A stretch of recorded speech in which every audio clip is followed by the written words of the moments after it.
It is said that according to Mark 14, that he accepted worship from others. This is indeed very strange because the word worship sometimes is used to refer to intense love. And I am sure that the mayor of Champaign is addressed in the meeting, your worship as well. If indeed Jesus claimed to be worshipped and it was understood that he's an object of worship, the pages of the New Testament would be full. But what we find that he himself worshipped God, he fell on his face and prayed to God, and prayer is petition from the infinite, from the finite to the infinite.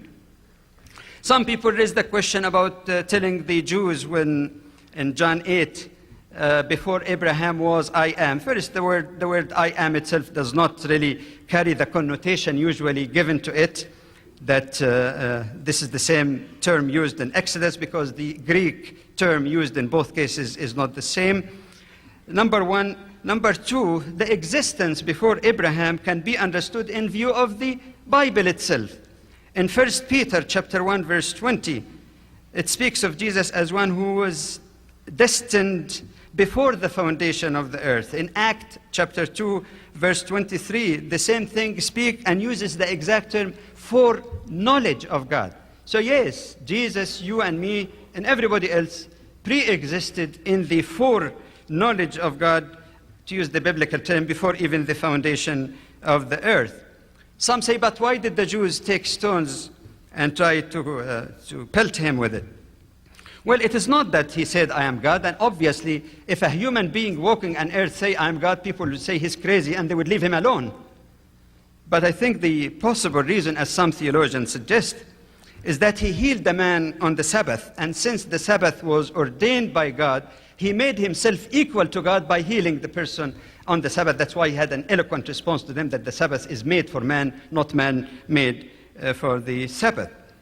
And the other thing that seemed to have offended the Jews as well is that they adored Abraham, and by putting himself ahead of Abraham, in fact, they were offended, and that can be found in John 8:53, which shows clearly that they didn't like the notion of putting himself above. In a few minutes that are remaining, I'll just even go beyond what Jesus claimed, because there is no claim really that is conclusive. Nowhere does he say, I am God or the Lord. And this matter should be crystal clear in matter of divinity, just like when God spoke to Moses, I am God, there is no Lord but me. You don't need any ambiguous statements when it comes to teaching people the basics of their faith.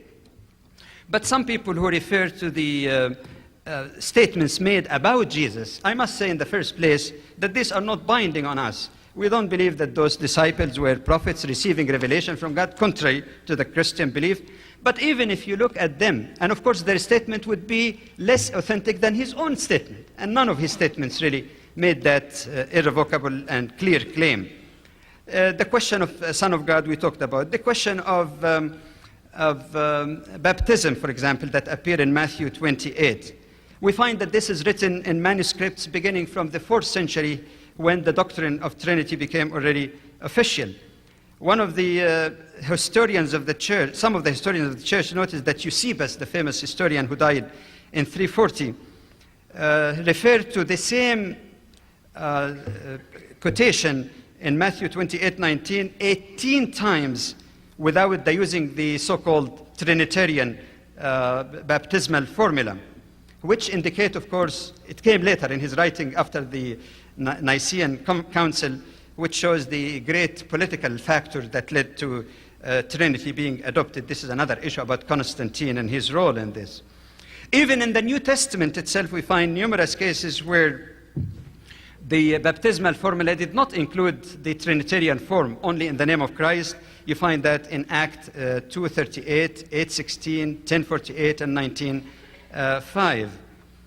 The question of Jesus being manifest in the flesh, the last point I understand I might have time for, which is found in 1 Timothy 3:16.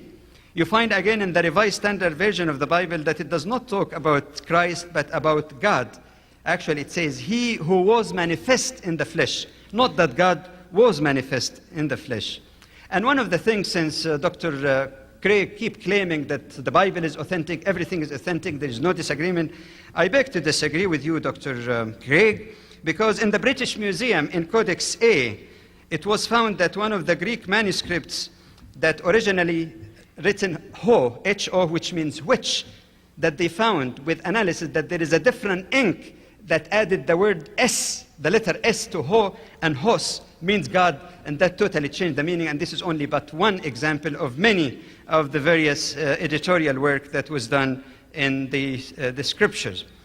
I don't know if I still have time, 30 seconds. In that last 30 seconds, I must say, with all due respect to you, Dr. Craig, and I appreciate your presentation and your faith and your ardent view to present it, that you could not present a convincing statement about why Trinity is better, nor could you make any effective rebuttal that Islam has inadequate concept. In fact, Islam does have a morally sound and instinctively acceptable and innately truth concept of the true monotheistic faith. Assalamu alaikum.